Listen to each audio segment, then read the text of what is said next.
প্রিয় ভাই বোনেরা, এই দেশের জনসংখ্যা প্রায় 20 কোটি। এই 20 কোটির মধ্যে অন্তত 10 কোটি জনসংখ্যা হচ্ছে এই দেশের নারী সমাজ। অর্থাৎ জনসংখ্যার অর্ধেক হচ্ছে এই দেশের নারী সমাজ। এই নারী সমাজকে যদি আমরা পেছনে রেখে যতই পরিকল্পনা গ্রহণ করি না কেন, যতই বড় বড় কথা আমরা বলি না কেন, কোনোভাবেই সম্ভব নয় দেশকে সামনে নিয়ে যাওয়া, কোনোভাবেই সম্ভব নয় দেশকে পুনর্গঠন করা। প্রিয় ভাই বোনেরা, সেজন্যই দেশনেত্রী খালেদা জিয়া যখন দেশ পরিচালনার দায়িত্বে ছিলেন, উনি মেয়েদের শিক্ষা ব্যবস্থা ক্লাস স্কুল থেকে শুরু করে ইন্টারমিডিয়েট পর্যন্ত বিনামূল্যে শিক্ষার ব্যবস্থা করেছিলেন, যাতে করে এই বিশাল জনশক্তি, যাতে করে এই বিশাল জনগোষ্ঠী অর্থাৎ নারী সমাজ শিক্ষার আলোয় আলোকিত হয় এবং তারা যাতে নিজেদের পায়ে দাঁড়াতে পারে। প্রিয় ভাই বোনেরা, নির্বাচন এসেছে, স্বাভাবিকভাবেই বিভিন্ন রাজনৈতিক দল তাদের বিভিন্ন লক্ষ্য উদ্দেশ্য জনগণের সামনে উপস্থাপন করবে। কিন্তু আমরা দেখছি একটি রাজনৈতিক দল, এই যে বাংলাদেশের অর্ধেক গোষ্ঠী নারী গোষ্ঠী, যে তাদের সম্পর্কে আমরা দেখেছি কিভাবে তাদেরকে ঘরের মধ্যে আটকে রাখতে চায়, সেই কথা তারা বলেছে। আমরা দেখেছি একটি রাজনৈতিক দলের একজন নেতা পরিষ্কারভাবে বলে দিয়েছে যে তারা কোনোভাবেই নারীর নেতৃত্বে বিশ্বাস করে না।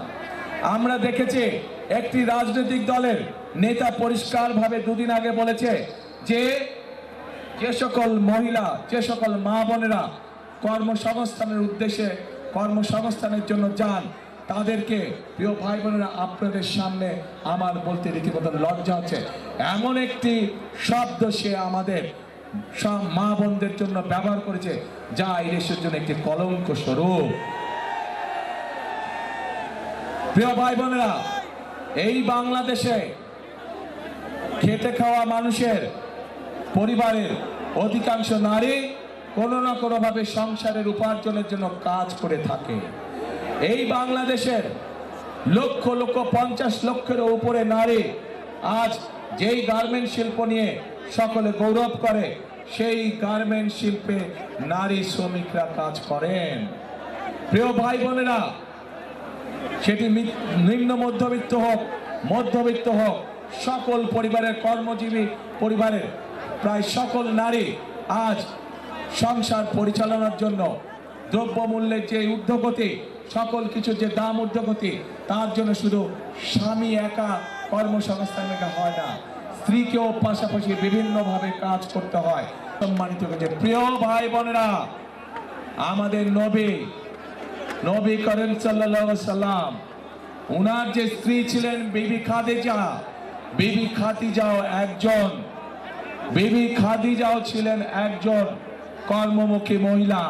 উনি ছিলেন একজন মহিলা ব্যবসায়ী। আজকে যেই দলটি, যাদের নেতা আজ বাংলাদেশের নারীদেরকে একটি খারাপ কিছুর সাথে তুলনা করেছে, তারা বলে তারা ইসলাম কায়েম করবে, কিন্তু নবী করিম সাল্লাল্লাহু আলাইহি ওয়াসাল্লামের স্ত্রী পর্যন্ত, উনিও পর্যন্ত একজন ব্যবসায়ী ছিলেন। তাহলে আজকে কোথায় গিয়ে দাঁড়ালো বাংলাদেশের নারী সমাজ তথা তাবৎ পৃথিবীর নারী সমাজকে কিভাবে অপমান করা হলো? যে দলটি নির্বাচনের আগে দেশের অর্ধেক জনগোষ্ঠীকে ঘরের মধ্যে বন্দী করতে চায়, যে দলটি নির্বাচনের আগে দেশের অর্ধেক জনগোষ্ঠীকে অসম্মানজনকভাবে কথা বলে, তাহলে আপনাদের কাছে আমার প্রশ্ন, আজকে নির্বাচনে যদি তারা কোনোভাবে সুযোগ পায় নির্বাচন পরবর্তী সময়, তাহলে তাদের আচরণ কি হতে পারে? কাজেই প্রিয় ভাই বোনেরা, এরা শুধু নিজের স্বার্থের কথা বোঝে, এরা ধর্মকে ব্যবহার করে নিজেদের স্বার্থ রক্ষা করার জন্য। যেখানে প্রয়োজন সেখানে তারা তাদের মতন করে ধর্মকে ব্যবহার করে।